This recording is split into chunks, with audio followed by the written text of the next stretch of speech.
Vous êtes sur KVFM, merci de nous préférer, mesdames et messieurs. Bienvenue dans votre émission Le Scanner. Le Scanner parvient tous les jours quand il est 9 h. Merci de nous suivre un peu partout à travers le pays. Merci de nous à Mamon, à Cancan, à Zérékoré, mais aussi à Macenta. Merci aussi de nous pratiquer du côté de la Côte d'Ivoire. Merci de nous suivre aussi du côté du Sénégal. Merci de votre fidélité sans cesse renouvelée au programme du groupe Kavi Média. Merci de nous suivre sur tout l'univers numérique du groupe Kavi Média.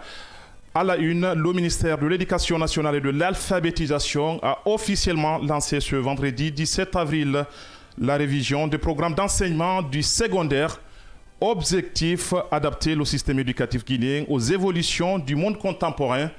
Pour le ministre Alpha Bakar Barry, le système éducatif guinéen ne répond plus aux exigences actuelles. Le monde change, les métiers évoluent, les attentes de notre jeunesse se transforment. C'est pourquoi nous devons reconnaître que nos programmes actuels, élaborés il y a plus d'une décennie, ne répondent plus efficacement aux exigences du moyen, a-t-il lancé en substance. Vous aurez le décryptage de nos chroniqueurs dans cette émission. Et puis, les négociations entre le gouvernement guinéen et l'intersyndicale de l'éducation démarrées ce mardi 21 avril 2026 au ministère de l'administration du territoire et de la décentralisation. Cette première rencontre constitue un premier pas vers l'établissement d'une liste consensuelle autour des enseignants contractés non retenus. Alors, que peut-on retenir de cette première journée? Si tout va bien, nous aurons au bout de fil Mohamed Bangoura. Il est porte-parole du syndicat libre des enseignants et chercheurs de Guinée. Sur le continent, le chef de l'État burundais Evariste Ndayishimiye, par ailleurs président de l'Union africaine, se rendit à Ouagadougou ce lundi 20 avril pour entamer une visite de travail et d'amitié, précise la présidence du Burkina Faso. Une visite qui intervient alors que les relations entre l'Union africaine et le Burkina Faso restent toujours tendues. Parviendra-t-il à rabibocher leurs positions qui deviennent de plus en plus étanches? Que faut-il entrevoir dans cette démarche diplomatique de l'institution continentale? Analyse à suivre dans cette émission. Et puis, course à la tête du secrétariat général de l'Organisation des Nations Unies. Les soutiens se multiplient en faveur de l'ancien président sénégalais. C'est dans ce cadre que l'ancien ministre guinéen Mokhtar Diallo a adressé une lettre ouverte au président Bassirou Diomaye Faye pour le soutien de son pays d'origine. Je cite: votre deuxième mandat dépend en partie du sort de Macky Sall à l'ONU.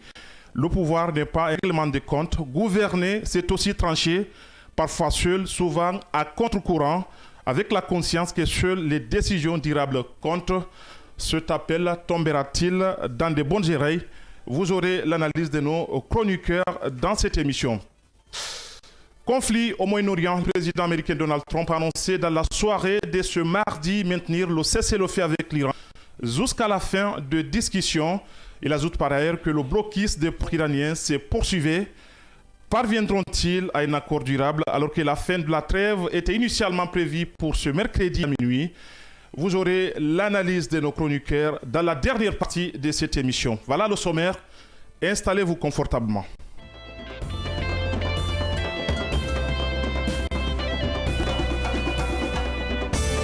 Questions sanitaires, puisque dans ces endroits, si tu tombes malade, pour te retrouver d'abord sur la grande circulation, c'était très difficile. Donc, avec le désenclavage de ces endroits par le passage des butimes, cela fait que ces habitants ont beaucoup plus accès à la grande circulation et n'ont pas de complications aussi de se rendre dans les centres de santé en cas de maladie dans la nuit. Donc, c'est quelque chose à apprécier.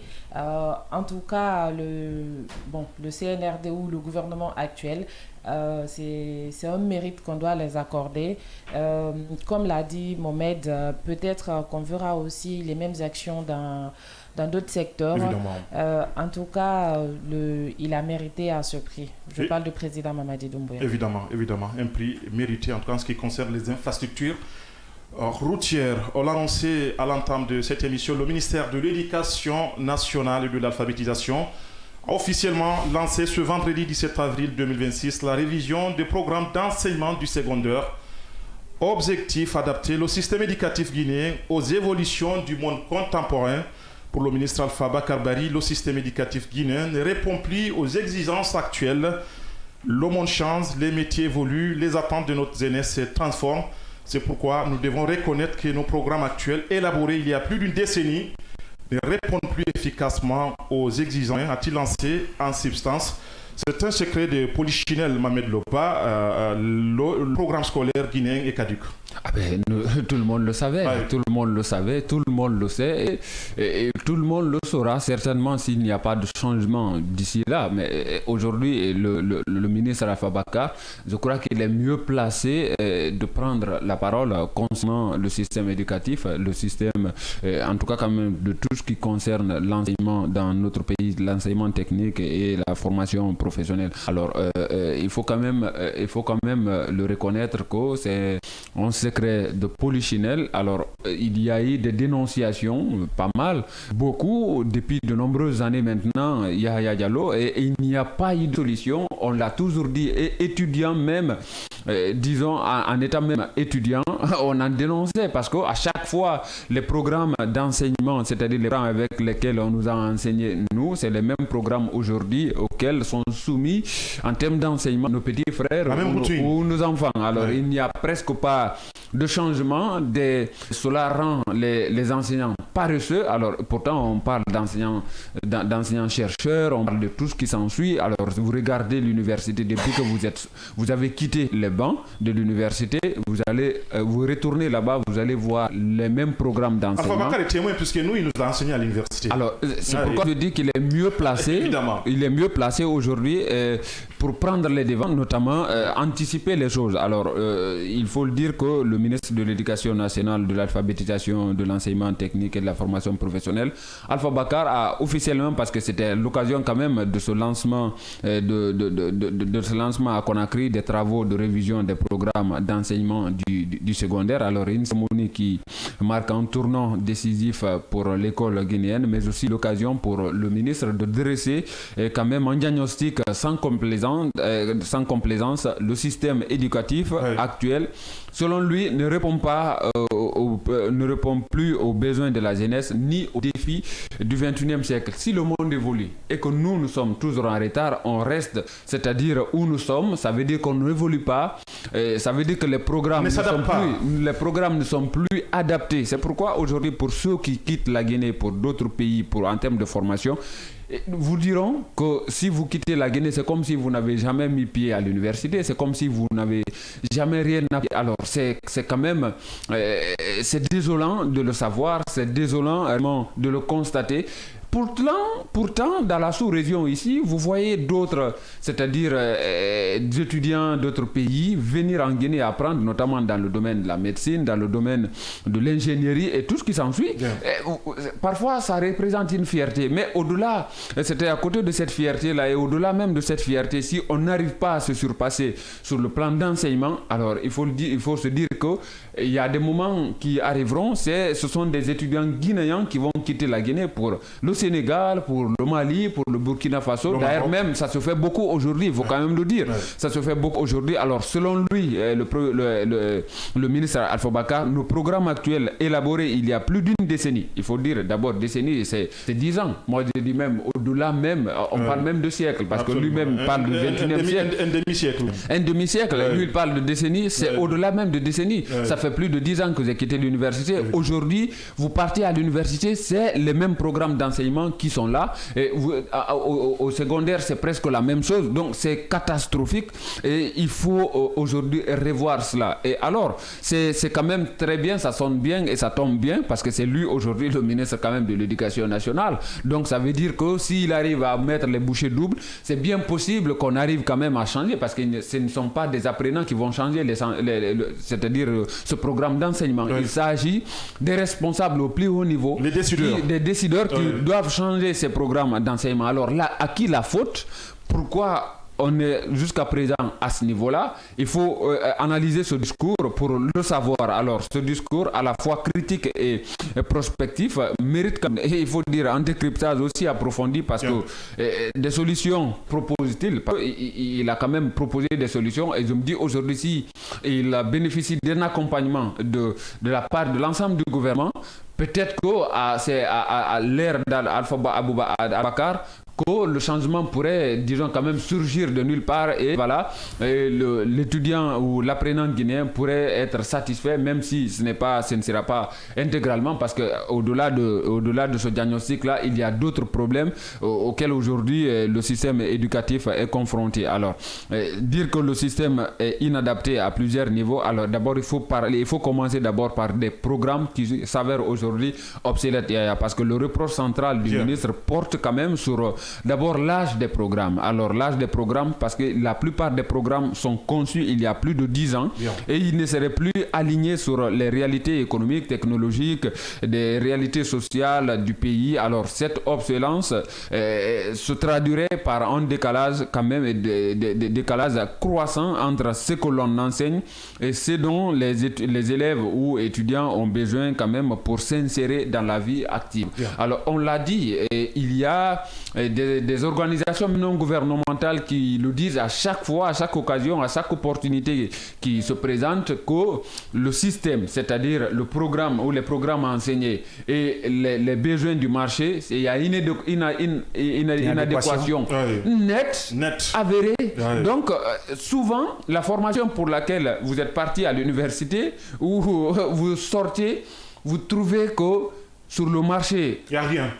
Vous ne pouvez pas, on n'a pas besoin de vous. Vous recommencez à zéro. On n'a pas besoin de vous. Ce n'est même pas vous recommencer, on n'a pas besoin de vous.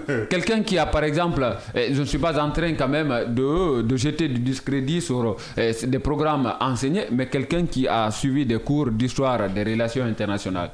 Imaginez-vous, il travaille où? Maman, la liste est longue. Vous voyez, quelqu'un qui a fait philosophie. La liste est très longue, maman. Quelqu'un qui a fait philosophie. Avec vous, on vous fend-il où? Vous voyez, il faut aujourd'hui réfléchir à tout cela et savoir réellement que le monde du marché, le marché des emplois, ça évolue. Ça évolue. Alors, il faut aujourd'hui, parce que la plupart des jeunes sont obligés de se réadapter, c'est-à-dire de se recycler, c'est-à-dire pour s'adapter à de nouveaux programmes, notamment vis-à-vis de la réalité, de la réalité du marché d'emploi. Alors, au deuxième point, il y a ce qu'on appelle l'école aujourd'hui qui s'avère l'école guinéenne, qui s'avère trop théorique et avec une mémorisation excessive. Alors, la plupart, vous allez peut-être sûrement me donner raison, je sais de quoi je parle. La plupart des programmes d'enseignement aujourd'hui, pour ne pas dire l'ensemble des programmes d'enseignement, c'est basé sur la théorie. Rares sont disons, des apprenants qui sortent des universités. Même moi, je ne parle même pas du secondaire, parce qu'au niveau du secondaire, vous faites du tout. Il n'y a pas de spécialisation, donc c'est à l'université un peu si on parle de spécialisation, même ça aussi, ça dans de rares cas. Et lui, il parle du secondaire. Hein? Lui, il parle du secondaire. Vous comprenez? C'est que c'est pour vous dire aujourd'hui que le mal est très profond. C'est une suite logique. C'est une suite logique. C'est une suite logique. Alors, parce que pour qu'on parle du marché d'emploi, il faut passer quand même par l'université. Évidemment. Le secondaire, aujourd'hui, nous savons ce qui est enseigné, c'est presque c'est à l'ensemble des options. Par exemple, si vous prenez le lycée, le collège, c'est presque la même chose. Depuis que vous avez quitté le lycée, vous revenez là, vous trouvez que c'est le même système, c'est les mêmes programmes. Alors, Alpha Bakar dénonce également un modèle pédagogique hérité du passé, centré sur la récitation et la mémorisation plutôt que, disons, la pratique des choses. Et malheureusement, c'est ce qui se passe aujourd'hui. Il faut juste pratiquer les salles de classe pour comprendre que l'évolution ne passe pas par là. Évidemment, Bangali Camara, il y a des disciplines quand même qui sont concernées. Et je crois que l'instruction a été donnée à l'Institut national de recherche pédagogique, l'INIRAP. Il doit pouvoir se pencher sur ces disciplines-là, notamment les mathématiques, la physique, la chimie, l'entrepreneuriat et tout ce qui s'ensuit pour pouvoir justement adapter ces programmes aux besoins du moment. Oui, il est bien beau d'adapter ici les programmes par rapport aux besoins du moment, mais il faut réfléchir également par rapport à la restructuration ici du système éducatif guinéen également. Dans son ensemble. Dans son ensemble. Ouais. On va parler tout de suite là par rapport à ces programmes, à des programmes qui sont inadaptés. Aujourd'hui, on parle des pays comme le Sénégal, comme la Côte d'Ivoire et d'autres pays où il existe. Là-bas, la spécialisation, ça commence déjà à partir du lycée. Aujourd'hui, dans notre pays, de la première année jusqu'au lycée en terminale, c'est la généralité. Et là-bas, pour qu'on parle ici, par rapport aux besoins ici du marché, il faut qu'il y ait d'abord les collèges techniques et les lycées techniques. À partir du moment où il y a des collèges techniques ou des lycées techniques, les élèves peuvent mieux s'orienter sur ces différents domaines. Il parlait tout de suite là au niveau des sciences sociales. Aujourd'hui, pourquoi tous les élèves là sont orientés vers l'université pour apprendre les matières littéraires, ainsi de suite? Parce que parfois, les gens estiment dans notre pays, quand tu fais des branches techniques, on te considère que comme tu es au niveau aussi en bas de l'échelle.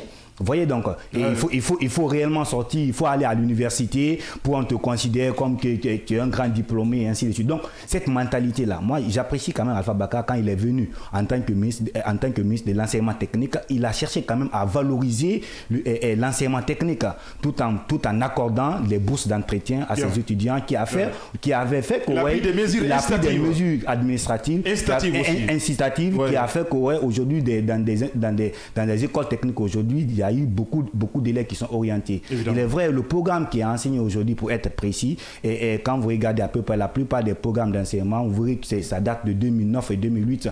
Quand vous prenez les brochures programmes initiés par l'Institut national de recherche et d'action pédagogique, INERAP, comme il a si bien rappelé, ça date depuis 2009, donc c'est devenu caduc et ça ne tient pas en compte aujourd'hui par rapport aux réalités, au développement, aux réalités ici du marché d'emploi. Mais cette réalité du marché d'emploi aussi doit être adaptée par rapport au lycée technique. Aujourd'hui, on a apprécié par rapport à la création des 4 lycées agricoles.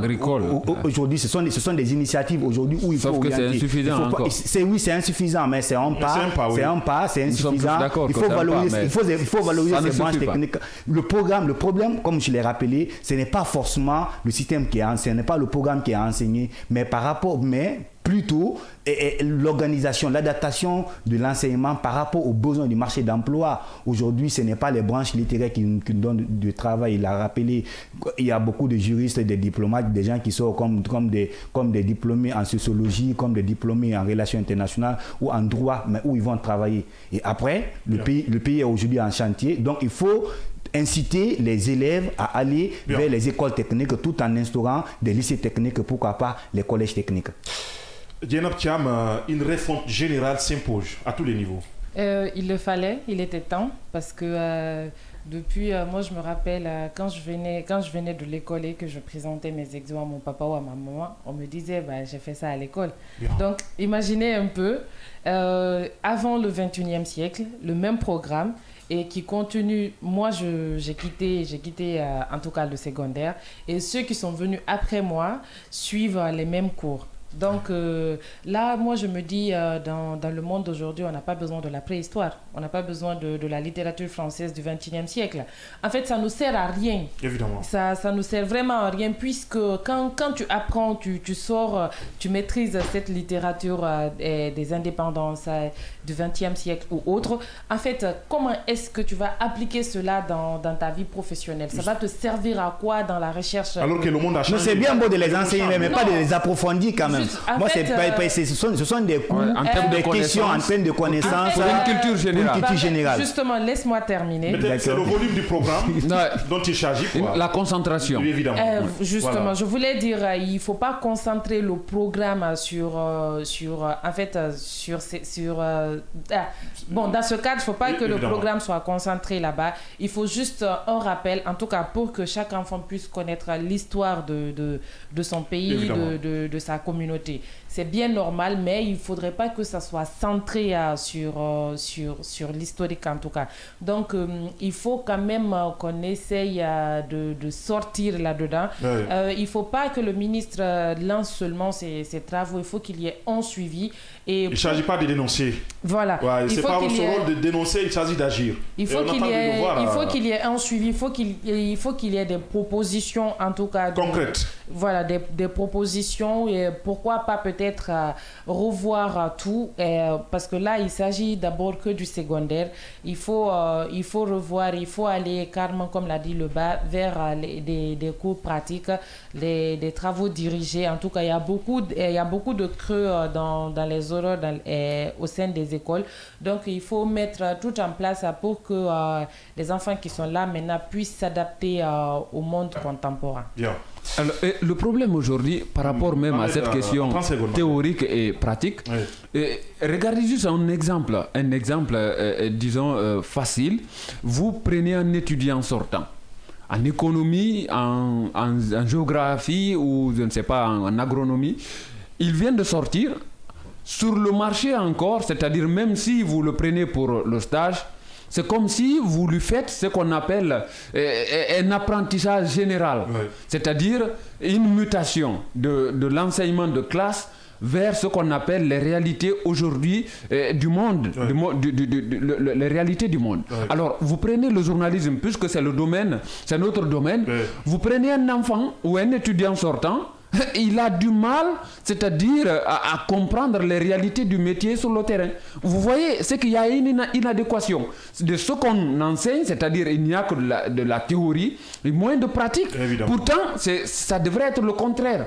Parce que le journalisme, c'est un métier de terrain. Le journalisme, ce n'est pas un métier de bureau. C'est quand vous êtes peut-être nommé directeur général, peut-être que vous pouvez rester. Mais même étant directeur de publication ou je ne sais pas, rédacteur en chef, vous êtes encore en contact direct avec le terrain. Alors, des cours de simulation à l'université, peut-être on peut comprendre. Certaines universités aujourd'hui arrivent à s'adapter. Pourquoi tout cela ? Parce que c'est au niveau du lycée, au niveau du secondaire, il n'y a pas de spécialisation. Et s'il n'y a pas de spécialisation, même si on arrive aujourd'hui à changer le système éducatif ou je ne sais pas encore revoir les programmes enseignés, ça va encore rester et disons, il y aura toujours cette inadéquation entre l'offre et disons ce qu'on voit sur le terrain, parce que ce qui reste clair aujourd'hui, Yaya, il y a un déficit d'adaptation au marché de l'emploi et le ministre ici, il pointe un fossé entre la formation délivrée et les besoins réels du marché du travail. Et il y a un manque de volonté aussi des élèves aussi, là il faut c'est tout cela, il va dans ce n'est pas à eux de changer les programmes. Ce n'est pas à eux de changer, mais quand il y a un manque de volonté. Évidemment, c'est pourquoi on parle d'une refonte générale et le diagnostic est fait, monsieur le ministre. Agissez maintenant. Les négociations entre le gouvernement guinéen et l'intersyndicale de l'éducation ont démarré ce mardi 21 avril 2026 au ministère de l'administration, du territoire et de la décentralisation. Cette première rencontre constitue un premier pas vers l'établissement d'une liste consensuelle autour des enseignants contractuels non retenus. Alors, que peut-on retenir de cette première journée, Guénop Thiam? La question est posée. Justement, les travaux des commissions techniques chargées d'examiner les dossiers des enseignants contractuels non retenus à l'issue de l'évaluation pratique de la classe 2025-2026 ont démarré officiellement au ministère de l'administration du territoire et de la décentralisation ce mardi. Donc cela marque le début d'une phase de régulation pour environ 4500 enseignants. Cette démarche a fait suite au protocole d'accord signé le 3 janvier 2026 entre l'intersyndicale de l'éducation et le gouvernement. L'intersyndicale de l'éducation, il s'agit de la FSPE, du SLEG et du SN. Donc ce premier round technique vise à résoudre définitivement, en tout cas, le litige concernant les enseignants contractuels communaux non retenus lors des précédentes vagues. L'objectif immédiat des commissions tripartites est d'établir une liste consensuelle et incontestable en s'appuyant sur la vérification rigoureuse des dossiers des candidats ayant déjà satisfait aux étapes de la biométrie et de la pratique de la classe. On avait vu ici il y a un moment donné où l'évaluation a été faite pour ces enseignants en pratique de classe où à la suite de cela ils devaient être retenus pour la fonction publique. Donc la commission se penchera également sur le cas des enseignants se penchera en tout cas sur le cas des enseignants contractuels de la zone spéciale de Conakry. Donc en vue d'une intégration à la fonction publique. Donc pour les contractuels de l'intérieur du pays, l'engagement est prévu sans concours, basé sur la liste validée, tandis qu'une simple formalité de pratique de classe est requise pour certains cas spécifiques. Là, il s'agit des contractuels de l'intérieur du pays. Donc, alors, du côté du gouvernement, la stratégie reste celle d'une discrétion absolue jusqu'à finalisation du processus. Donc, les autorités attendent les conclusions de la commission technique pour se prononcer officiellement sur le sort des enseignants concernés. Et le traitement de ces listes ne doit pas dépasser 2 mois, compté de la mise en place de la commission, mais le délai est renouvelable une seule fois. Très bien. Mohamed, on peut dire que c'est un bon début pour cette question très épineuse. Déjà ça a pris du temps. On en a rappelé ici et on ne peut-être devrait même pas. C'est pas trop tard de bien faire. Oui, mais ce n'est pas trop tard de bien faire ou de mieux faire, dit-on toujours. Mais est-ce qu'il faut toujours attendre cela à la dernière minute et qu'il y ait assez de bruit pour prendre ses responsabilités vis-à-vis d'une question alors qu'on avait toute la possibilité, disons, d'évacuer ces questions-là. Aujourd'hui, ce n'est que, disons, l'école guinéenne qui va gagner parce que déjà, nous l'avons dit, aujourd'hui avec tout ce qui se trame et tout ce qui se préparait et tout ce qui se racontait, tout ce qui se disait, et même ces derniers temps-là, avec ces petites réalités qu'on nous a offertes quand même, notamment avec ces mouvements spontanés-là, il faut quand même se dire que l'école guinéenne n'en avait pas besoin. Alors aujourd'hui, voir que l'État peut-être arrive à faire un rétropédalage, je crois que le mieux, il faut le saluer. Alors il faut le saluer et à continuer à encourager l'État à aller dans ce sens-là et de satisfaire tous les points. C'est lui qui l'a signé, on l'a dit. Il n'avait pas le couteau sur la gorge, encore moins une arme pointée, disons, au niveau de la nuque ou encore moins sur le front. Il faut le dire que l'État aujourd'hui, si il est imbu quand même, disons, de l'onction de bonne foi. Je crois que tout pourrait revenir encore, c'est-à-dire à la normale. Et aujourd'hui, je crois que certainement, peut-être qu'il y a encore des déchets, mais même si ces points ou ces avancées-là, il faut quand même les prendre avec beaucoup de prudence parce que du côté du syndicat, c'est vrai, il y a aujourd'hui, disons, des engagements peut-être que des uns et des autres pourront prendre pour finir quand même dans l'ensemble des programmes dans la paix et dans la quiétude, parce qu'au-delà même du plan éducatif, il y a également sur le plan politique la tenue des élections. On le rappelait, donc c'est une période hautement sensible pour la République de Guinée et qu'on doit gérer cette période-là avec, disons, beaucoup plus de prudence, d'efficacité sur le terrain. Bien. Mohamed, on nous apprend que nous avons en direct notre invité, Mohamed Bangoura. Il est le porte-parole du syndicat national des enseignants de Guinée. Mohamed, bonjour. Bonjour à vous, bonjour à votre studio et bonjour à vos millions d'auditeurs. Merci d'avoir accepté notre invitation, Mohamed. C'est moi qui vous remercie. Les négociations entre le gouvernement et l'intersyndicale ont démarré ce mardi, avril 2026. Dites-nous, qu'est-ce qu'on peut retenir de cette première journée, Mohamed? Bien, il faut d'abord commencer par remercier les enseignantes et enseignants de Guinée qui malgré l'invective en direction du syndicat Ligue des enseignants et chercheurs de Guinée, confèrent confiance à leur fédération syndicale. Aussi, il faut dire merci au gouvernement guinéen et au Premier ministre qui n'a mis aucun effort pour mettre en application les différentes décisions contenues dans le protocole d'accord du 3 janvier 2018. Comme je le disais, après les 100 jours moratoires demandés par le gouvernement, le jeudi 9 avril 2026, le Premier ministre chef du gouvernement a mandaté sa conseillère à l'éducation de rencontrer les leaders syndicaux, les facilitateurs et la médiation au sein même du siège du Conseil national du dialogue social dirigé par Dr Alia Kamara. Donc, étant conscient de ces engagements, le gouvernement a demandé aux différents partenaires comme quoi, puisque les 100 jours devraient prendre fin le vendredi 10 avril 2026, alors quelle suite fallait donner au protocole d'accord et à la négociation. C'est ainsi que le syndicat Ligue des enseignants et chercheurs de Guinée, soucieux de la critique sociale, a demandé au gouvernement de prendre les arrêtés rendant opérationnels les 3 commissions techniques, à savoir la commission de suivi de relecture du statut particulier, la commission de réception des actes de nomination au cadre de l'éducation et la commission chargée de recenser les documents et procéder à l'engagement des contractuels communaux non retenus. et ensuite procéder à l'identification contractuelle de la zone spéciale de Conakry.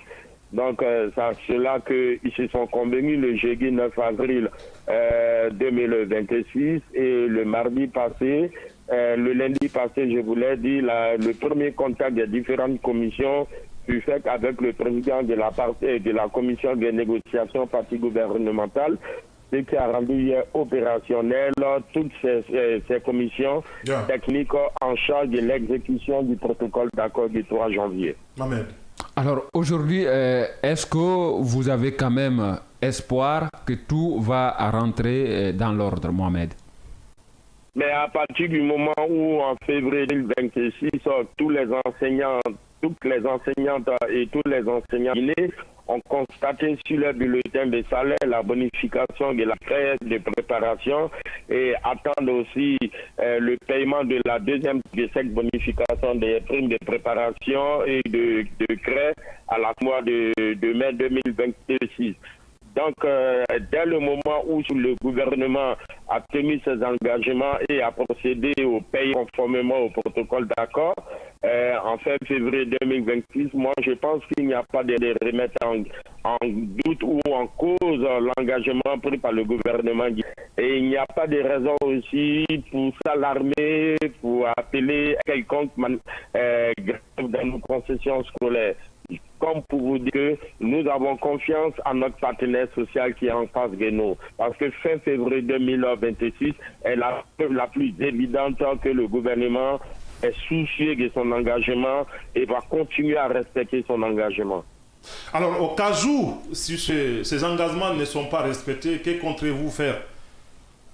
Mais nous n'allons pas dans cette direction. Dire qu'au cas où ces engagements ne seront pas respectés, il y a déjà un premier pas. Donc pour nous, ça va être continuel. Il ne faut pas penser au pire. Donc vous n'envisagez pas cela, Non, je vous ai compris, mais moi je pense que nous devrons continuer à encourager, à mettre le gouvernement en confiance, parce que nous avons confiance dès le moment où tous les premiers points inscrits dans la plateforme revendicative ont été exécutés. Si vous avez constaté, quand le ministère de l'enseignement préuniversitaire avait pris la décision d'ouvrir l'école au mois de septembre, c'est le SLEC qui s'est levé pour dire non.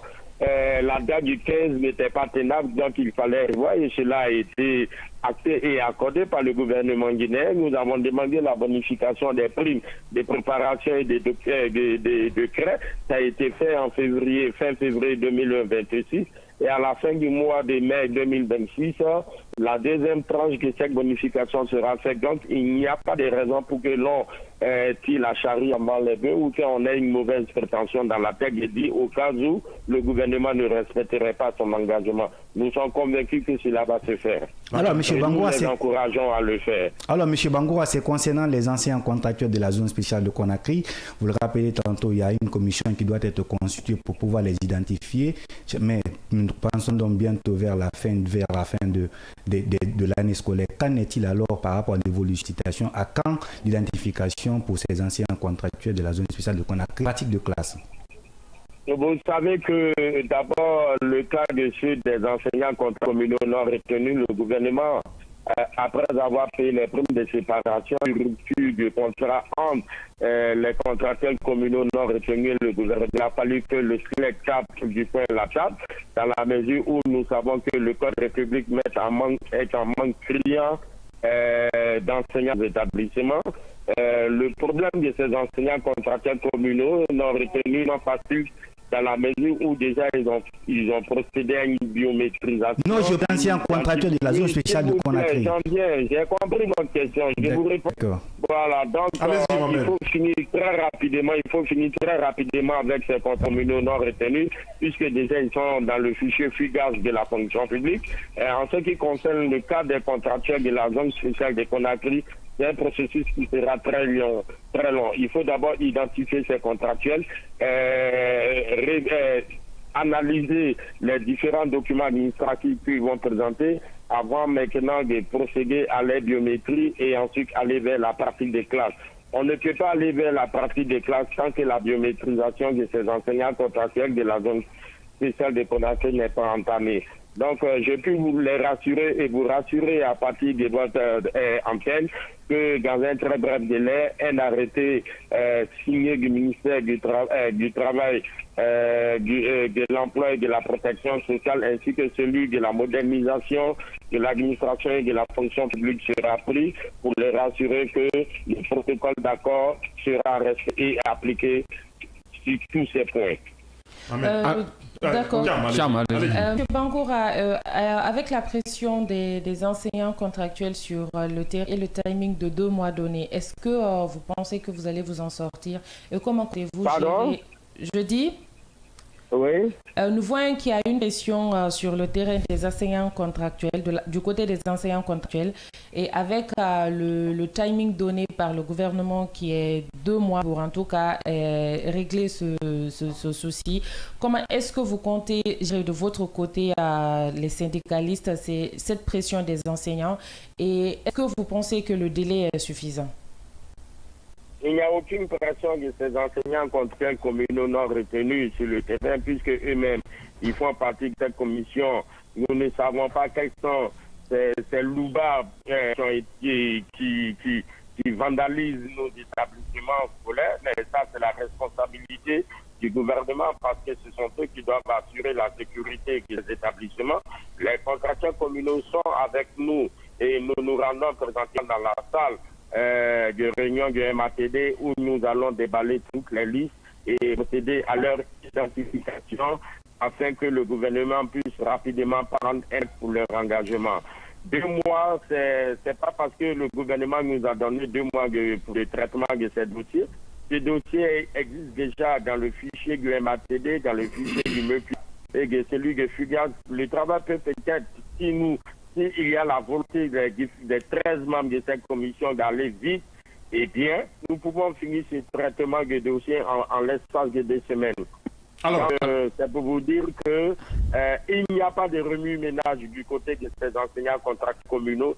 C'est seulement des loupards qui vandalisent nos établissements. Justement, Mohamed, parlant de ces loupards-là, parce que vous êtes parti très loin. Il était à un doigt de délivrer, si je peux le dire comme ça, l'instigateur derrière ces mouvements spontanés-là. Est-ce que vous pouvez nous en dire plus, vous M. parlez Bangoura? d'une action planifiée, Mohamed.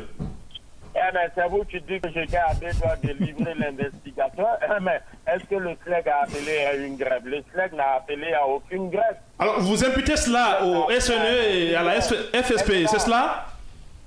Bien, maintenant, s'il y a un groupe de personnes se disant syndicalistes qui appellent à la grève pendant que le couloir de négociation est ouvert, nous savons combien de fois nous apprenons ont un comportement qui laisse à désirer.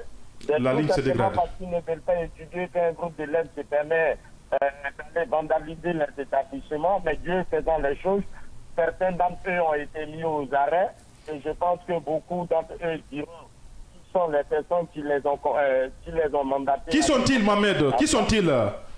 Ces responsables qui ont été mis aux arrêts. Qui sont-ils, ceux qui sont mis aux arrêts?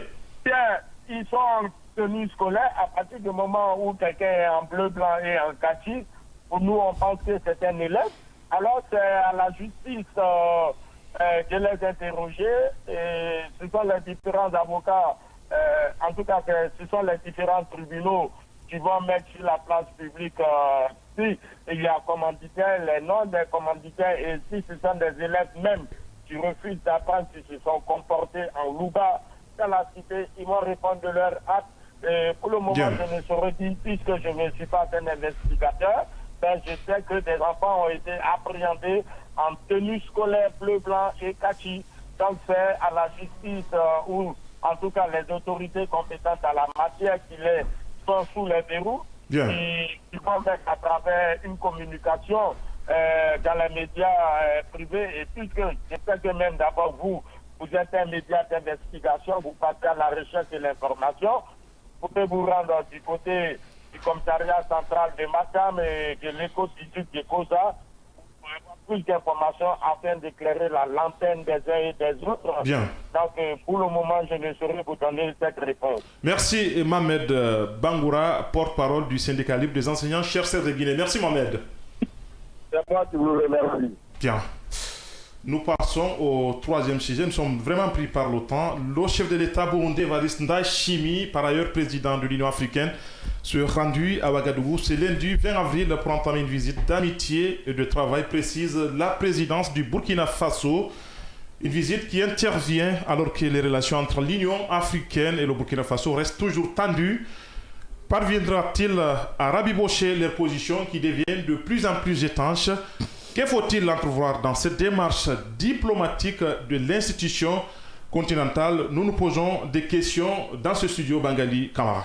Oui, justement, il s'agit de lundi dernier, le 20 avril 2026, que le président général Evariste Ndayishimiye, le président du Burundi, également le président en exercice ici de la Commission de l'Union africaine, donc ils sont donc déplacés pour cette visite officielle au niveau ici de Burkina Faso. Le président de l'Union africaine, de l'institution. Le président de l'institution de l'Union africaine. Merci beaucoup. La commission, c'est pour le Oui, il y a la commission pour les Djiboutiens, il y a le président de l'institution de l'Union africaine, donc ils sont donc déplacés pour rencontrer son homologue ici, le président burkinabé et le président Ibrahim Traoré. Donc c'était donc le 20. Donc une visite hautement symbolique.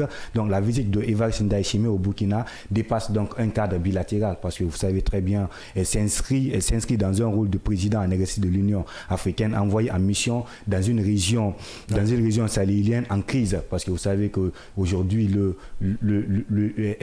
Burkina Faso, le Niger et également le Mali sont des États aujourd'hui qui est dirigé par une junte militaire, par des militaires, et aujourd'hui ces trois États-là sont sanctionnés au sein ici de l'Union africaine en tant que parce qu'il y a eu des pushs qui ont intervenu dans ces différents États. Donc le président Evariste Ndayishimiye veut se lancer. Et puis parce qu'il n'y a pas eu du retour à l'ordre constitutionnel. Il n'y a pas justement, il n'y a pas eu de retour à l'ordre constitutionnel qui est donc. Il n'y a pas de chronogramme. Il n'y a pas de chronogramme qui est un des principes donc de l'Union africaine. Mais le président en exercice aujourd'hui, Evariste Ndayishimiye, ne veut pas donc se lancer sur cet angle, parce que là, avant tout, ce sont des États africains. Donc, il veut jouer alors à la diplomatie pour rapprocher ici les différents États au niveau aussi des pourparlers, pour savoir quel est le problème réel. Car avec son déplacement au Burkina, lui-même, il est venu, il a constaté ici de visu quelles sont les réalités, le contexte. Parce que le contexte tendu entre l'Union africaine et les États du Sahel depuis les coups d'État, comme je le rappelle, notamment au Burkina, les relations avec l'UA sont donc fragilisées. Suspension du Burkina dans les instances de l'UA et la création des États de l'AES au niveau aussi de ces trois États qui sont restés mordicus dans leur position et de rupture totale. D'abord avec la CEDEAO, également avec l'institution continentale qui est donc l'Union africaine. Donc c'est ces trois États, et donc la visite donc d'Evariste Ndayishimiye, c'est de rapprocher donc ces pourparlers, rapprocher ici ces différents États, rapprocher donc engager ici des pourparlers, la diplomatie, afin que ces trois États-là puissent donc se retourner ici à la case du départ pour un dialogue stratégique, Donc les échanges ont porté donc sur les dossiers sensibles, la lutte contre le terrorisme au Sahel, la restauration de la coopération institutionnelle, également la recherche d'une stabilité durable, car le président burundais reconnaît les réalités du terrain au Sahel. Aujourd'hui, c'est un territoire qui est en proie avec les mouvements djihadistes aujourd'hui, auquel le président Ibrahim Traoré s'est donc engagé sur ce terrain. Donc il y a une possibilité de rabibocher les positions. Il y a une possibilité de rabibocher. En tout cas, cette visite-là en dit long, parce que depuis cette rupture, depuis la suspension de ces États-là, autant donc président, il y a eu des pourparlers, il y a eu des négociations. Tout récemment, le diplomate guinéen Lansana Kouyaté a été donc dépêché également pour faire taire au compte de la CEDEAO justement, pour rapprocher ici ces dialogues. Car au compte de la CEDEAO, il y a eu avant le président sénégalais, mais qui a malheureusement pas pu tenir d'ici des langues. Donc aujourd'hui, l'Union africaine veut prendre également à bras le corps pour rapprocher ici ces différentes parties, pour un dialogue franc, sincère, et pour le rapprochement ici de ces États africains. Ahmed, une démarche productive peut-être? Certainement, on en reviendra dessus au retour, disons, de la publicité. Et ce qui reste clair aujourd'hui, c'est une bonne démarche, parce que nous savons quand même que l'Union africaine, cette instance qui quand même se déplume, il faut le dire quand même, au quotidien, est aujourd'hui en train de se refaire une virginité auprès de ces États. Il faut quand même le dire. C'est difficile, mais je crois que ça peut bien partir cette fois-ci, parce que si c'est l'institution qui vient vers ces États-là, je crois qu'il y a possibilité de retrouver encore et le Niger, et le Burkina Faso, et le Mali dans l'Union africaine. Merci. Nous reviendrons tout à l'heure, Mohamed Ba. Nous marquons une courte pause. On revient dans un instant.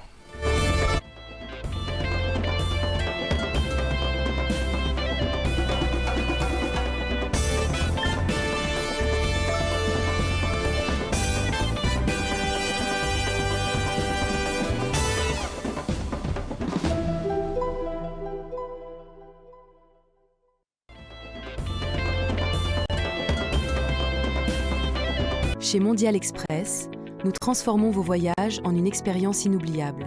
Faites confiance à notre expertise pour des services de qualité supérieure. Grâce à notre service d'assistance visa, simplifiez toutes vos démarches administratives à travers nos experts. Avec notre service billetterie, réservez vos billets pour toutes les destinations du monde avec facilité.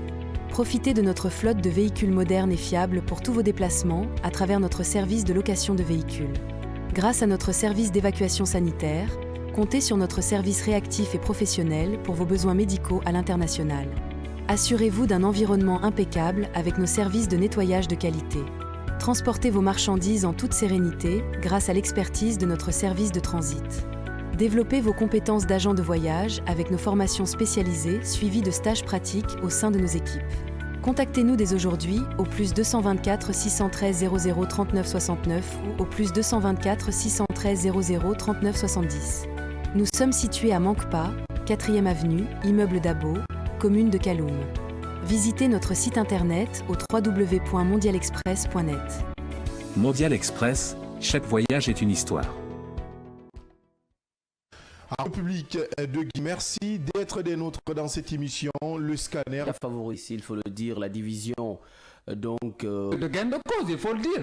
On parle de plus, pas de moins. Pour d'autres négociations afin d'obtenir gain de cause. Merci de votre fidélité. On se reprend demain si tout va bien, Inch'Allah.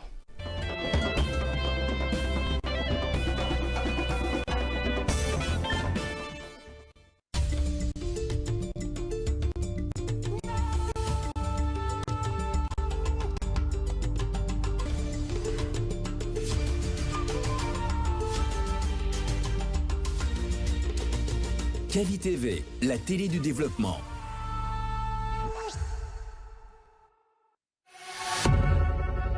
Vous pouvez désormais suivre l'ensemble de nos programmes via notre application disponible sur Play Store et App Store. L'information est le meilleur carburant pour faire fonctionner les machines pour un développement durable. La photographie de l'actualité, c'est aussi siaminfo.com, notre plateforme dynamique. Kavi TV, regardez la lumière. Kavi TV, la télé du développement. Kavi TV, c'est plus qu'une chaîne.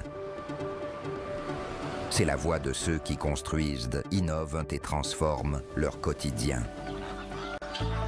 Reportages, magazines, débats, documentaires. Chaque contenu est pensé pour informer, éduquer et éveiller les consciences. Agriculture, éducation, santé, environnement, entrepreneuriat.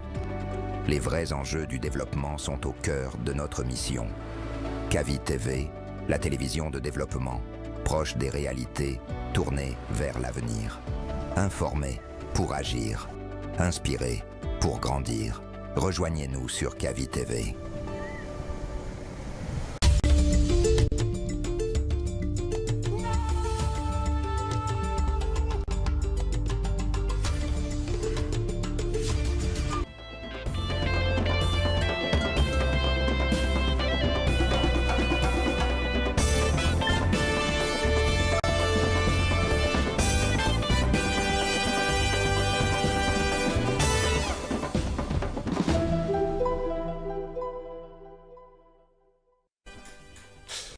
De retour dans ces studios au compte de cette dernière partie de cette émission, le scanner. Mohamed, on le disait tantôt, le président burundais, par ailleurs président de l'Union africaine, était à Ouagadougou pour essayer de rabibocher les positions entre l'institution et le Burkina Faso. Mais au même moment, il faut rappeler effectivement la position aussi d'Ibrahim Traoré qui tout récemment invitait les Burkinabés à oublier la démocratie. Est-ce que c'est pas un problème qui se pose là? Ça dit tout, quand même. Ça dit tout de l'intention de l'homme. Et pas que lui, hein. Il faut le dire que souvent, ce sont des décisions concertées entre eux, les trois États, notamment le Mali, le Burkina Faso et le Niger. Et si une décision arrive à naître au Burkina Faso, dans 2 semaines ou dans 2 jours ou quelques jours seulement, vous allez voir la même décision se prendre quand même du côté du Mali ou du côté du Niger. Alors, ce qu'on fait aujourd'hui le président burundais, je crois que c'est la démarche la plus salutaire, si on peut le dire. En tout cas, pendant ces derniers temps-là, depuis que ces 3 États ont quitté, presque ont acté leur départ de l'Union africaine. Aujourd'hui, l'Union africaine, ils ont été suspendus. Bon, ils ont été suspendus, mais finalement, après, qu'est-ce qui s'est passé? Ils sont retirés également, eux aussi. Presque, ils ont dit qu'on n'est plus là. Finalement, nous savons ce qui s'est passé par rapport à la CEDEAO également, c'était presque la même chose. Oui. Pour l'Union africaine, peut-être ce serait aujourd'hui le scénario de lever d'abord cette suspension. Et nous savons pourquoi la suspension est intervenue. Alors, la suspension est intervenue, c'est quand il y a eu coup d'État. Il y a eu coup d'État et au départ, nous avons tous vu, et pour le Mali et pour le Burkina Faso d'abord, parce que le Niger a pris le train en marche. Il faut dire qu'il y avait un chronogramme. Il y avait un chronogramme qui était établi finalement. Ibrahim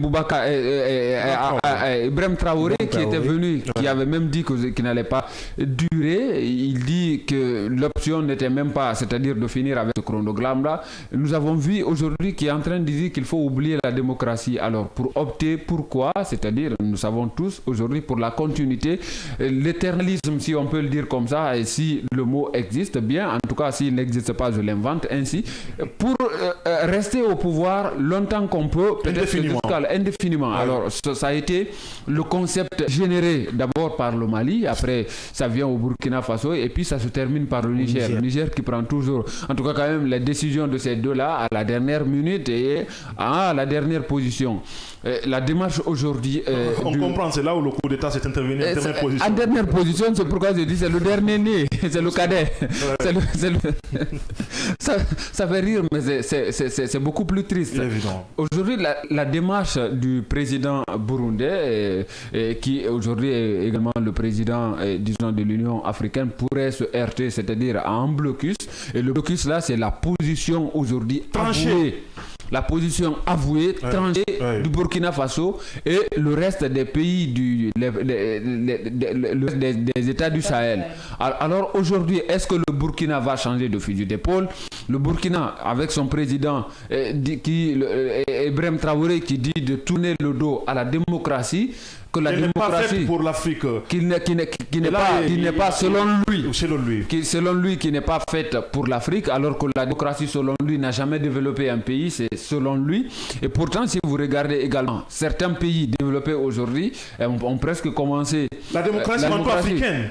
Évidemment. Voilà. Alors peut-être on pouvait comprendre qu'ils disent que de faire la démocratie à l'africaine, c'est-à-dire d'adapter cette démocratie à nos réalités, et d'éviter le métisme.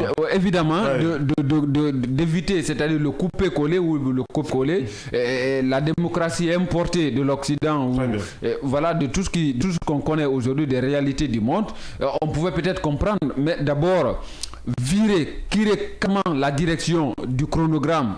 Pourtant, c'est lui-même et son gouvernement qui avaient établi quand même, disons, ce chronogramme-là. On a vu le gouvernement burkinabé quitter carrément, c'est-à-dire son navire du chronogramme, c'est dire, attention, avant d'abord, le chronogramme n'était plus défini parce que déjà quand il est arrivé, le premier chronogramme est arrivé à échéance, on ne l'a pas renouvelé, on n'a vu aucun autre chronogramme, c'est-à-dire se rajouter à cela, et c'est pendant ce temps nous avons vu le Mali d'abord dissoudre l'ensemble de la classe politique. Et puis après tout, nous avons vu un mandat de 5 ans. C'est ce que je dis.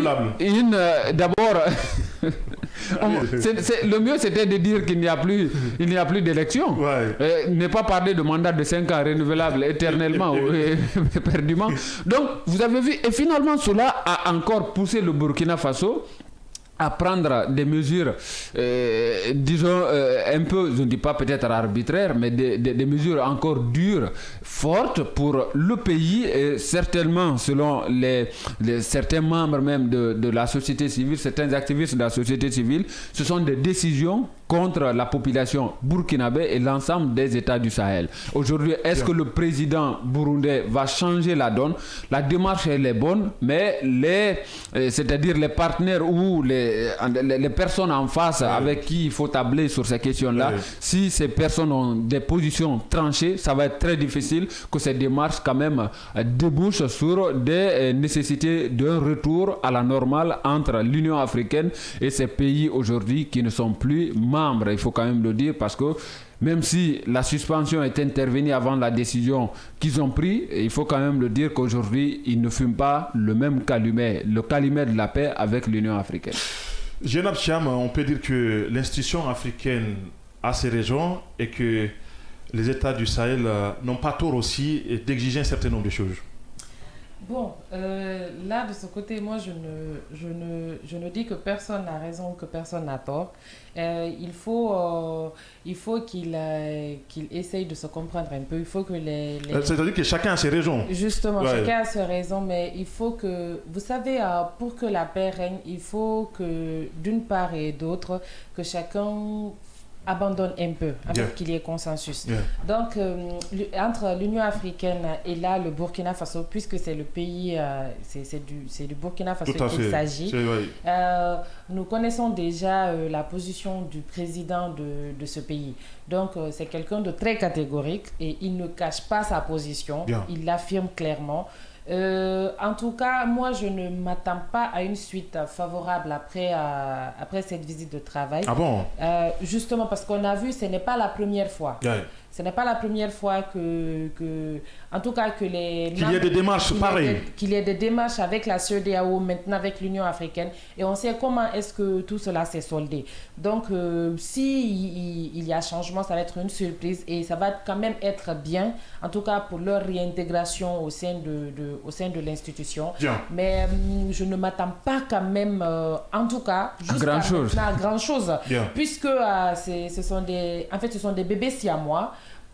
Un seul État ne peut pas prendre une décision. Il faut qu'ils le prennent ensemble et puis ils se suivent. Donc, ce sont des États où il y a une suite logique.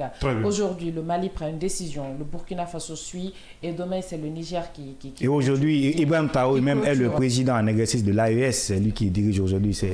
Donc, vous voyez, ça veut dire que ces trois États vivent la même chose. Ce sont les mêmes décisions qui sont prises dans chaque pays et on dirait que c'est un seul homme qui est à la tête de ces États. En tout cas, des décisions concertées. Justement, en tout cas, on aimerait quand même qu'il y ait changement, qu'il y ait un peu d'amélioration, qu'il essaye de laisser l'eau couler sous les ponts pour en tout cas le revoir dans les institutions du continent. Bangali Camara, en une minute, peut-être une mission difficile mais pas impossible quand on sait effectivement que ces trois États qualifient l'institution continentale d'être sous tutelle des Occidentaux. Ouais, il faut le dire, l'Union africaine aujourd'hui est sous tutelle des Occidentaux parce que même, vous confirmez cela? L'Union africaine est sous tutelle des institutions parce que là, l'Union africaine le plus souvent c'est une institution, l'Union africaine c'est une institution suiviste qui suit parfois les décisions ici venant, elle n'agit pas. C'est lorsqu'on tape du poing sur la table de l'autre côté que l'Union africaine essaie aussi d'agir. Aujourd'hui, et le bâton de pèlerin que le président Evariste Ndayishimiye est en train de prendre, c'est de prédécesseurs ne l'ont pas pris. Ils ont laissé le Niger, le Mali et le Burkina Faso dans leur position. Tel ne doit pas être le cas. Il faut rapprocher, il faut qu'il y ait de la diplomatie. Aujourd'hui, on a vu ces trois États-là aujourd'hui qui sont sortis carrément de la CEDEAO et la CEDEAO est restée comme ça, lettre morte. Aujourd'hui, ils ont décidé carrément de bannir les partis politiques. Également, une continuité à vie sans un chronogramme défini. Aujourd'hui, le chronogramme aujourd'hui dans ces trois États est indéfini. On ne parle pas d'élection, ni d'élection présidentielle, ni d'élections communautaires, ni d'élections législatives. La raison, elle est sécuritaire. Oui, elle est sécuritaire. Elle est sécuritaire par endroit, elle est sécuritaire.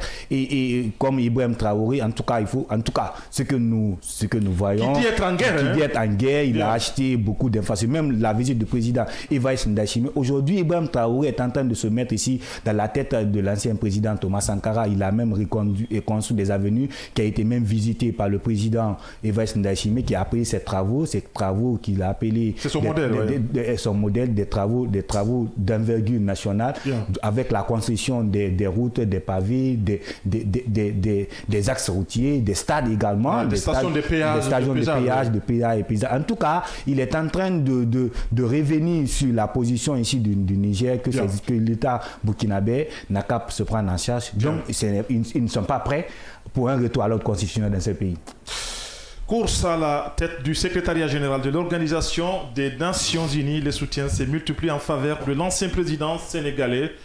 C'est dans ce cadre que l'ancien ministre guinéen Mokhtar Diallo a adressé une lettre ouverte au président Bassirou Diomaye Faye pour le soutien de son pays d'origine. Je cite: votre deuxième mandat dépend en partie du sort de Macky Sall à l'ONU.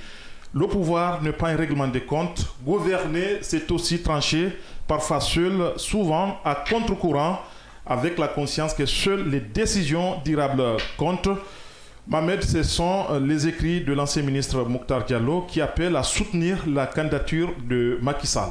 Vous avez bien fait de rappeler cette thèse centrale de la lettre. Votre deuxième mandat dépend en partie du sort de Macky Sall à l'ONU.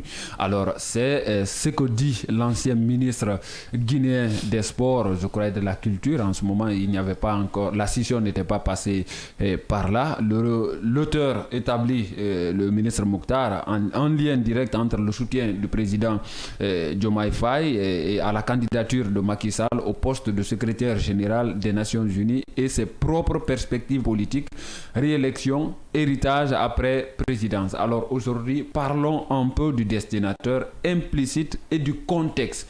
Vous le savez, c'était très compliqué pour l'ex-président sénégalais de s'offrir, disons, le secrétariat de l'ONU s'il n'a pas d'abord le soutien, disons, de ses pairs, notamment même dans sa propre famille politique, disons, en République du Sénégal. Alors c'était très compliqué. Imaginez, vous voulez être candidat alors que votre propre famille ne vote pas pour vous. Votre propre famille vous rejette. Mais c'est la réalité.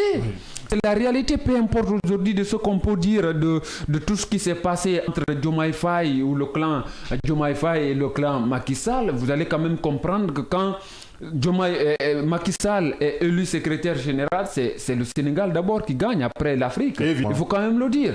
Maintenant, voir Diomaye Faye et son premier ministre, personne n'exprime son soutien à la candidature de l'homme. Au nom de l'État sénégalais. Au nom de l'État. C'est le Burundi qui a déposé sa candidature. Évidemment, paradoxalement. c'est le Burundi. Donc, vous avez vu. Et c'est finalement les autres pays se sont désolidarisés et ont suivi l'État sénégalais. C'est pour cette raison, voilà, nous avons tous vu la lettre de l'Union africaine qui vraiment n'arrangeait pas du tout Macky Sall. Et aujourd'hui, il faut le destinataire officiel, Diomaye Faye, il faut quand même le dire, qui a été, disons, élu en 2024 dans un contexte que nous connaissons tous. C'est après presque des soulèvements, des cas de mort qu'il y a eu élection, parce que il faut le rappeler, Macky Sall avait encore l'intention de garder un peu plus longtemps le pouvoir avec lui, et finalement il avait été rattrapé par les réalités du terrain, parce que à travers ces différentes manifestations, ça et là, des cas de mort signalés un peu partout, il a finalement rétropédalé et il a accepté le compromis qui était quand même l'organisation d'une élection libre et transparente. Et nous avons vu que l'élection a vraiment été libre et transparente, et parce que ça a permis quand même, disons, la venue au pouvoir de Diomaye Faye, qui n'était presque pas, disons, attendu, et nous le savons très bien comment il est arrivé au pouvoir, et avec son mentor qu'il a présenté à sa place, parce que lui, il n'était presque pas, disons, éligible. Dans un contexte exceptionnel. Il n'était pas éligible, donc finalement il fallait prendre le plan, utiliser le le plan B. Le plan B, c'était de présenter Diomaye Faye. Alors, la candidature de Macky Sall, président sortant en 2024 à l'ONU, n'est pas officiellement soutenue, disons, par ses pairs et notamment même par le Sénégal. Alors, le Sénégal qui devrait quand même, disons, au niveau de ses travaux de commission, présenter la lettre même de candidature à l'Union européenne, l'Union africaine, pardon, ne l'a pas fait. Cela est venu d'abord du Burundi avec le président actuel qui, quand même, je trouve très pacifiste, il faut quand même le dire, parce qu'aujourd'hui même avec... Ouvert et panafricaniste. Ouvert et panafricaniste, parce qu'il pouvait ne pas le faire. Absolument. Il n'était pas obligé de le faire. Mais il a pris l'initiative sur lui, Yaya, et de le faire. Malheureusement, ça n'a pas marché parce que d'autres chefs d'État ont douté, c'est-à-dire... C'est l'État d'Afrique de l'Est. Évidemment, on doutait c'est-à-dire du poids de cette candidature. Finalement, on l'aurait jeté et nous savons très bien ce qui est advenu réellement après cela. Ça a été un coup très dur pour Macky Sall qui pouvait s'attendre au soutien d'abord des Africains, et si cela n'arrangeait pas, parce que nous avons vu les raisons avancées qui ne tenaient presque pas la route. Et de l'autre côté, il faut dire dans cette lettre, Mokhtar Diallo utilise cet exemple pour lui, pour légitimer le soutien à un prédécesseur. Il a rappelé une norme implicite de la culture politique sénégalaise.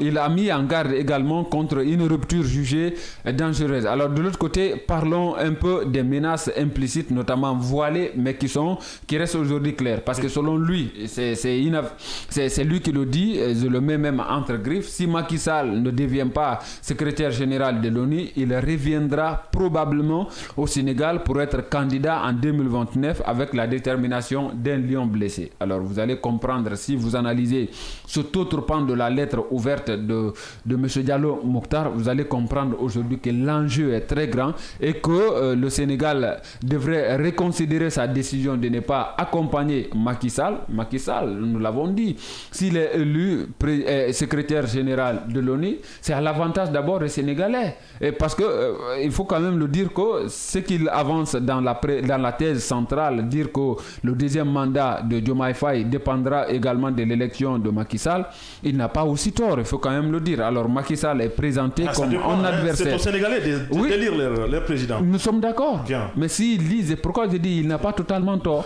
Si vous partez en profondeur dans les analyses, vous allez comprendre pourquoi il le dit. C'est un homme politique avant tout, Yaya. C'est un homme politique qui le dit. Alors Macky Sall, aujourd'hui, il faut quand même le reconnaître, il est présenté comme un adversaire redoutable en cas de non-soutien. Et de l'autre côté, le non-soutien devient alors une mauvaise anticipation stratégique, non un acte de courage politique. Il y a beaucoup de choses à dire sur ce sujet-là, mais ce qui reste clair, c'est beaucoup mal parti pour Macky Sall. S'il n'a pas le soutien de l'Afrique, sa candidature est presque vouée à l'échec. Vous partagez cet avis, Bangali Kamara? Oui, justement, la candidature de Macky Sall est vouée à l'échec. On l'a rappelé une fois dans ce studio, parce que déjà, au préalable, il n'a pas suivi des principes, des règles de déroulement. On sait que cette présidence-là, aujourd'hui, malgré à l'international, on dit que ça doit quand même, a priori, revenir pour un État de l'Amérique latine. Mais Macky Sall, quand même, il a entrepris cette démarche-là, lui seul.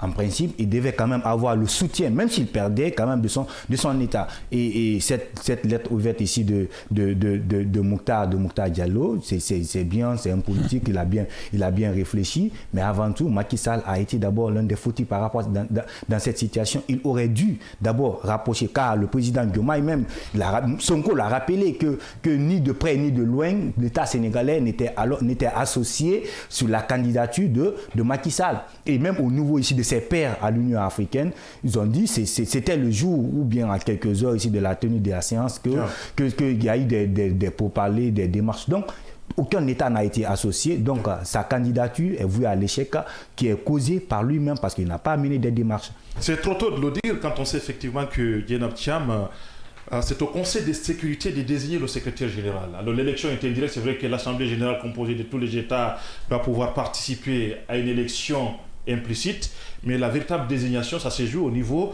de ces 5 membres permanents du Conseil de sécurité. On peut dire par là, effectivement, que Macky aussi a ses implications, ses tentacules un peu partout. Des lobbying.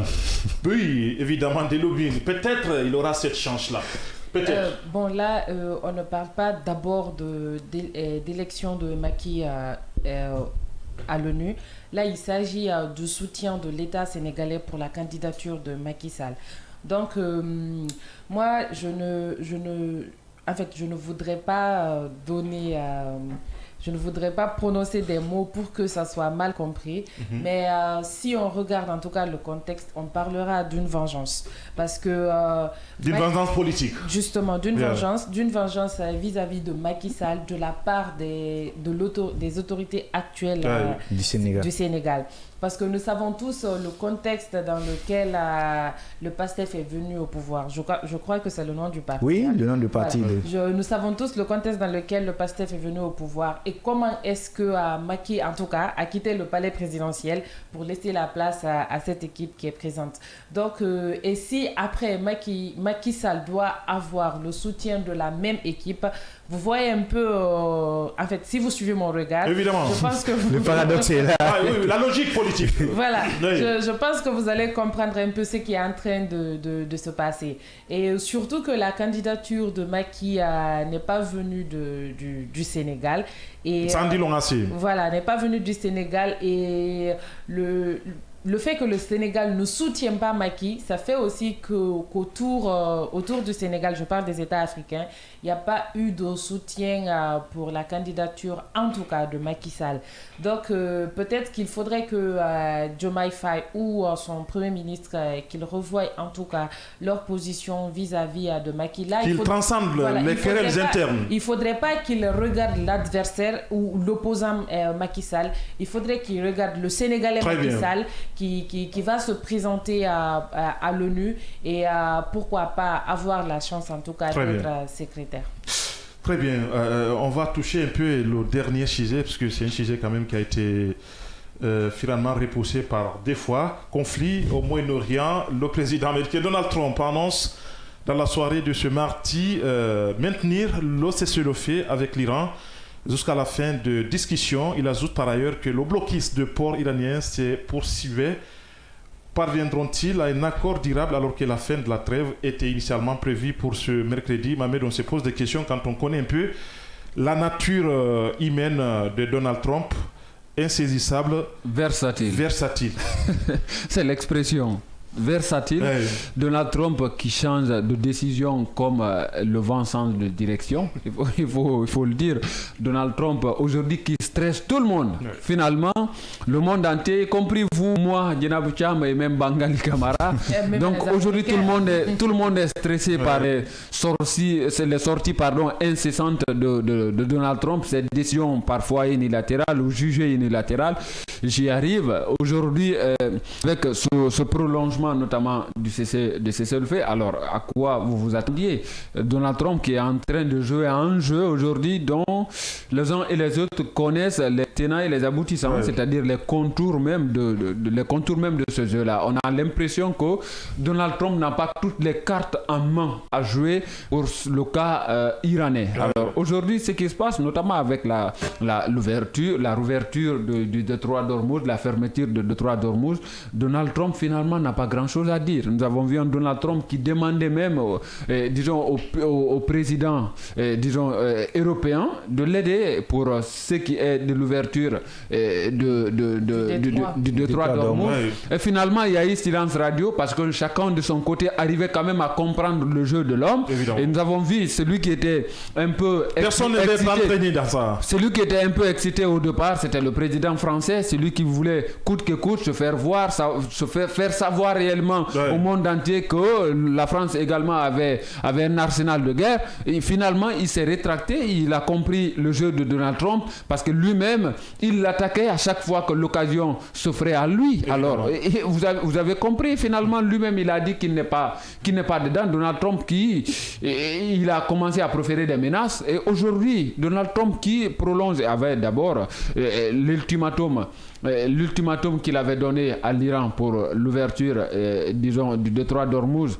Cet ultimatum ne tient plus aujourd'hui. Le délai le délai est obsolète, le délai n'est plus là et il a renouvelé encore, il faut le dire, ce cessez-le-feu parce que depuis quand même cet ultimatum-là, il faut dire que les bombardements presque ont diminué entre les protagonistes. Ce qui reste clair aujourd'hui, est-ce que Donald Trump, avec ce nouveau prolongement, est-ce qu'il cherche aujourd'hui à jouer sur le temps ou bien peut-être à amadouer les Iraniens, à reculer pour mieux sauter. Oui. Il faut quand même dire que la politique américaine semble aujourd'hui être connue quand même, disons, de l'Iran qui presque n'abandonne pas, qui ne rétropédale pas, l'Iran qui ne capitule pas. En tout cas, il faut quand même se dire que par rapport, parce que tout cela, c'est concernant la fermeture aujourd'hui des droits d'Ormuz qui continue à quand même handicaper notamment le marché mondial du pétrole et tout ce qu'on peut connaître réellement, notamment du gaz liquéfié et voilà,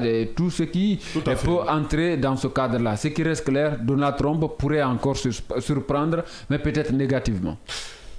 Bangali Camara, les négociations devraient se poursuivre depuis hier au niveau du Pakistan, en Islamabad. Finalement, aucune délégation n'a été perçue de ces côtés-là. Est-ce qu'on peut dire effectivement qu'à tout moment, tout peut reprendre quand on sait effectivement que la confiance, disons, n'est pas là?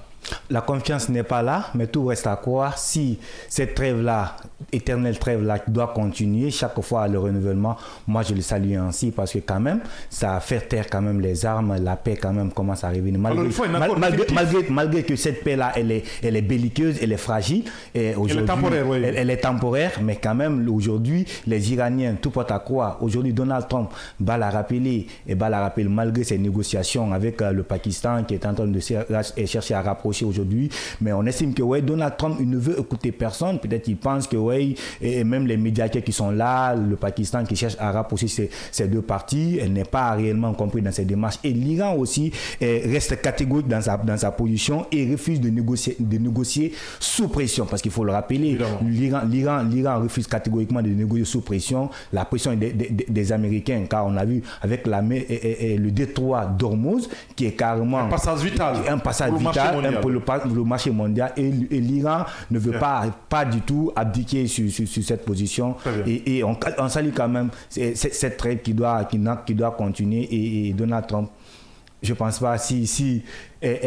sortira vainqueur. En tout cas, je reste sur ma position. Il est en train de rabibocher ici les positions. Il est en train de fragiliser, de se maintenir dans sa position économique pour fragiliser tous les États, des annonces, mais des annonces qui ne finissent jamais. Yenab Cham, Donald Trump, contradictoire avec lui-même. Moi, je me dis peut-être qu'il essaie de gagner du temps. Et donc, c'est pourquoi cesser le feu. Quand le timing arrive, il prolonge, il fait ci, il fait ça. Vous savez, quand quelqu'un est agité au début d'un conflit et qu'au final, la personne se retrouve coincée au mur, elle essaie en tout cas de gagner du temps. On dit souvent reculer bien pour mieux sauter. Évidemment. Donc, personne ne peut en tout cas prévoir ce que Donald Trump va faire ou quelle est la sortie qu'il va faire peut-être à la sortie de ce studio.